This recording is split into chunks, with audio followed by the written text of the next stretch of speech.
Hi and welcome to One by Avant-Garde. Today I'm sitting down with Creative Director for Avant-Garde Dubai, Philip Bucknell. Hey gorgeous. How are you? I'm all right. It's so nice to have you sitting here as my first one guest. Awesome to be here. Yeah, well, considering you helped me birth this baby, I think it's kind of cool. So let's get into it. You are brand new at Avant-Garde Dubai as our Creative Director. What's the backstory? What have you been up to before coming to Avant-Garde? I mean, worked in the industry for 20 years, started off my career in Australia, moved to Japan, was in New York for quite some time there as a creative director working for a production company. Yeah, just been traveling the world really. And you've worked on everything, right? Met Gala, Nike, what other big brands? A lot of fashion stuff, New York Fashion Week, Adidas, Oscar de la Renta, Calvin Klein, Grand Prix, yeah. Fantastic. So one of the things that I love about your brain, Phil, is that you get trends. You understand what's happening and you really have a way of being able to push design forward. So what are you excited about in this season? I think the thing that's really exciting at the moment is what we're starting to see with the resurgence of tactile events and how people are starting to look at layering digital within the event space. I think for a little moment there, we saw a bit of a disparity with integration and introduction of digital because people weren't quite sure how to use digital to its full capacity. They were just slapping it on.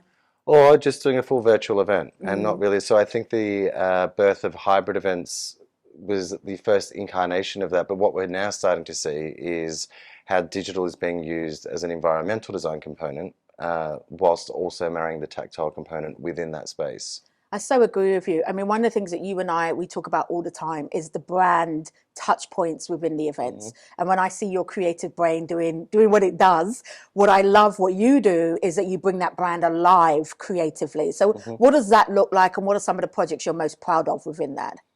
Well, I think touching on the brand component of it and looking at brand culture, I think the thing that's most important for brands now and why we're seeing this real shift at the moment is the disconnect or the inability to penetrate through digital channels. So what we're seeing a lot of brands do is look at how they can start to create cultural following through the use of events, because I think it speaks volumes to a brand and how they can really create this fan base, as we like to say at Avant-Garde.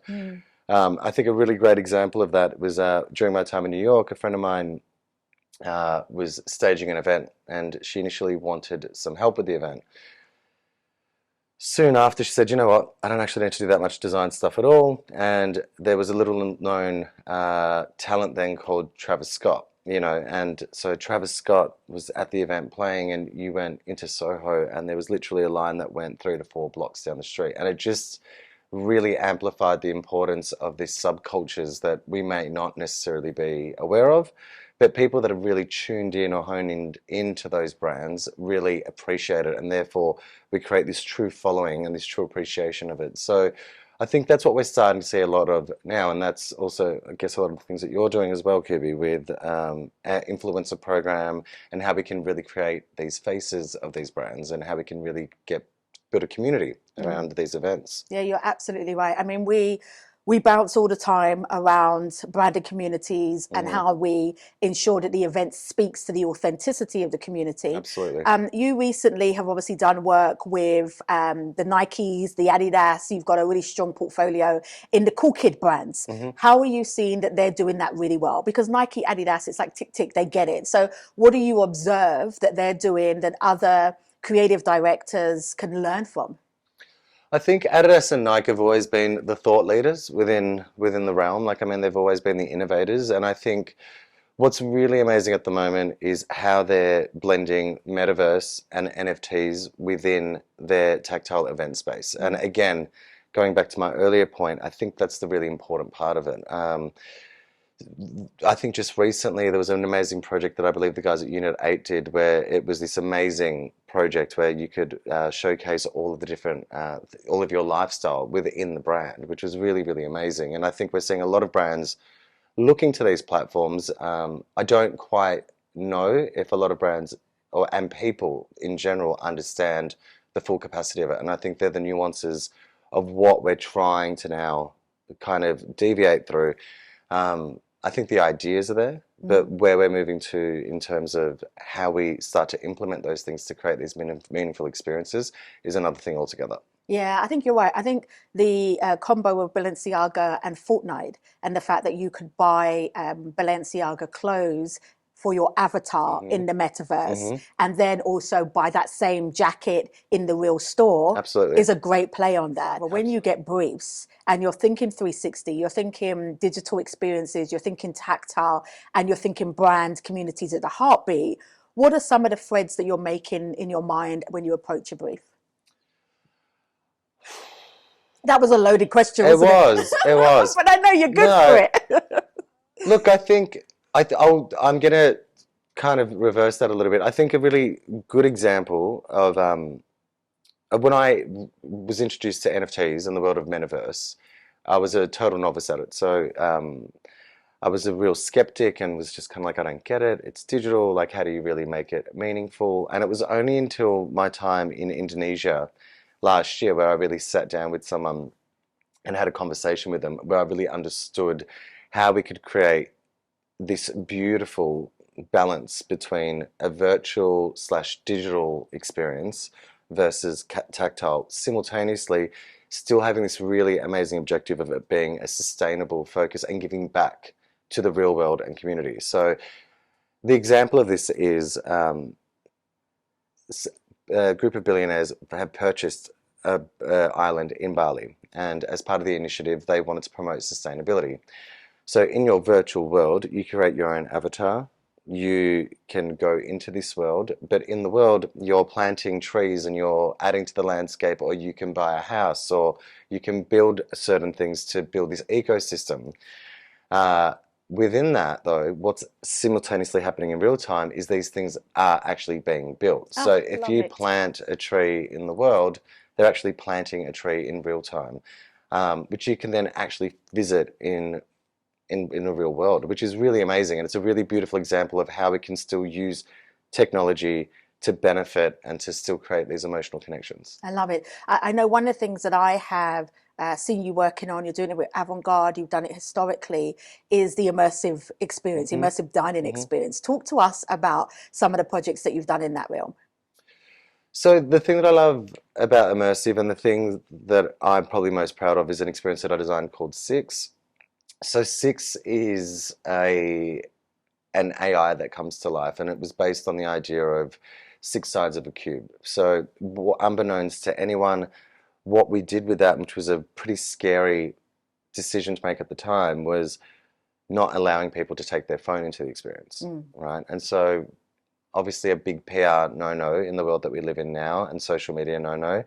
But the reason and rationale for that was we'd just come out of COVID, and all I had done personally on, in Melbourne especially, was I'd looked and connected with everyone via a phone, via my computer. Everything was done via Teams, and it was just about disconnecting for a minute. So the experience was designed so you walked in and you sat down and you had to put your phone into a locker, and as soon as you sat down, the walls came alive, and Six is actually presented to you, and Six narrates and talks to you throughout the experience, and essentially becomes your user and experience journey throughout the dinner. What was amazing about it, and what's really amazing about immersive experiences, is it enables brands to develop almost what I refer to as a brand ego. Because if we've got, say, a restaurant, or we've got a catering partner or a vendor, typically they've got a fixed aesthetic. So, i.e., if it's a speakeasy early 1900s bar, it's difficult for them to deviate from what their true brand is. But you take that brand and you put them into a digital environment, well, then the world's their oyster. The beauty of that as well is it's innovation, but it's also enabling them to still showcase that they are the thought leaders. And just because we've set up this bar or we've set up a restaurant that can't really go beyond what we've said it is, sure, we can look at different ways to service or add all these little bells and whistles, or we can look at other ways to, recreate the menu. But to truly be able to recreate a brand in an immersive environment and transcend people on this exploration of the senses is another thing altogether. So With Six, we used 8-dimensional technology in the set with sound, which was amazing because it literally felt like Six was sitting on your shoulder, talking in your ear. The way that we presented the dishes really spoke to the brand, really spoke to the brand pillars, and then also was then accentuated and heightened by the content itself. So there were certain points in the dinner where you were literally covered in goosebumps because you were just like, whoa, like, you didn't expect that to happen, or you didn't anticipate having that feeling. So that's what I love about immersive environments. And it's also the fact that from a sustainability perspective, where it's digital. So what we're creating is content. And I think that's another big thing that we're starting to see is the power of content and storytelling. And it's something that goes outside the realms of what a tactile environment can typically give us. I think there's two things for me that resonate with that. One is, as a marketeer, it means there's content that lives after the experience. Of course. On social, and even though you're telling people to take and put their phones away, the brand in themselves then has loads of assets. And the second thing that rang for me is I worked on Burberry's China runway show, and they wanted to bring the idea of being quintessentially British to China, and they made the room rain, and everybody had a Burberry umbrella to put it up. It was epic because you're right, as human beings we want to tap into what you can hear, what you can see, what you can smell, what you can touch in order to bring the brand alive. Absolutely. I love it. And look, I mean, part of that experience is also we partnered with Lalabo.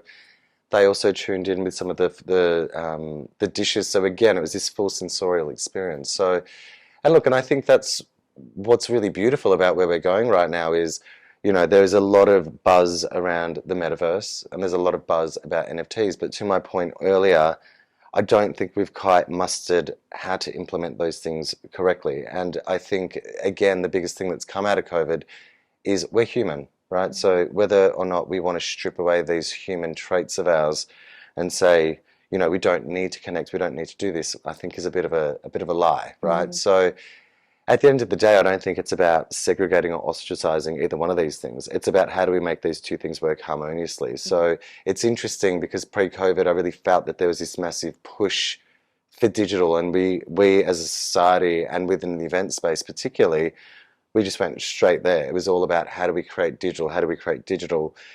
COVID only heightened that again, and obviously we saw the birth of virtual conferencing and hybrid events and all the rest of it. But coming out of that, it's almost like we've digressed a little bit, because what we want to see now is we still want these things. We still want to be able to play with these digital components, but we still want to sit in a room and connect. And there's, unfortunately for the digital world, there's no way to really recreate that, and we often say, you had to be there, and that's the point of it. You can't experience something when you're not in a true environment. I said to a conference recently, I was speaking at the Global Events Association, and the question was raised, how do you get people to leave their house now that they're so used to just being at home as a result of COVID and actually come? And how do you cut through the noise from a marketing perspective?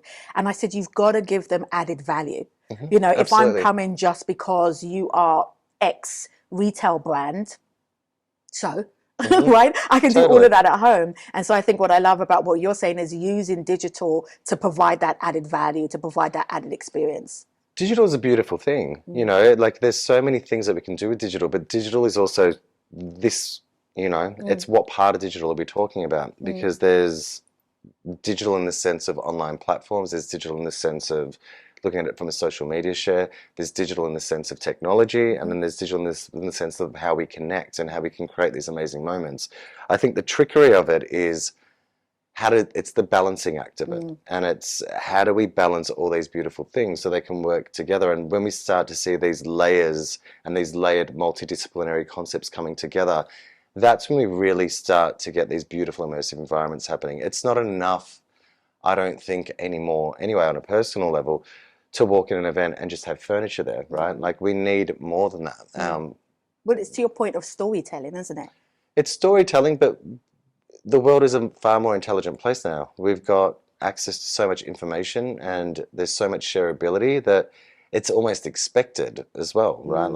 Like I know that I expect it, and you see so much, you want to feel like, whoa, that was amazing. So how do we continue to make people feel like that. And I think it really does come down to intelligent, intuitive design. You know, I always say to people, when you strip back all the noise when it comes to brand, brand is an emotional connection with your desired customer.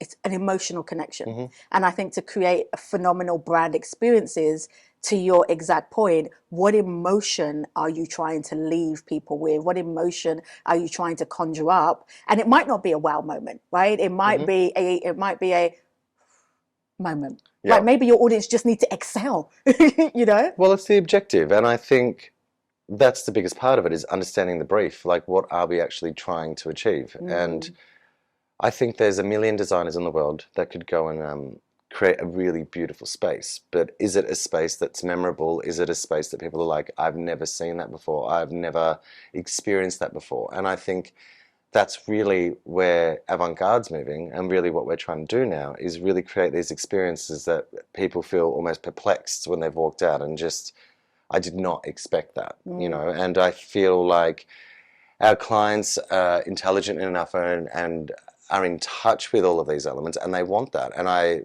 think it's within their rights to want these things, because we expect them, and at the end of the day, we are the consumers. I love that. I'm going to wrap up today's conversation by just asking you, what do you want to see for the future of brand experiences, and where are you taking your team? I think for the future of brand, I think, and predominantly, I mean, look, focusing on the region is sustainability for sure. I feel like design, I had a saying in Australia, what was it? Sustainability can be sexy, right? Because I Hold on a think... minute, Phil. You know I like to click fingers. You've got to say that again. Yeah, we know it can. Well, it can be, because I think the inherited idea of sustainability is we think about milk crates, or we think about pallets, or we think about recycled timbers.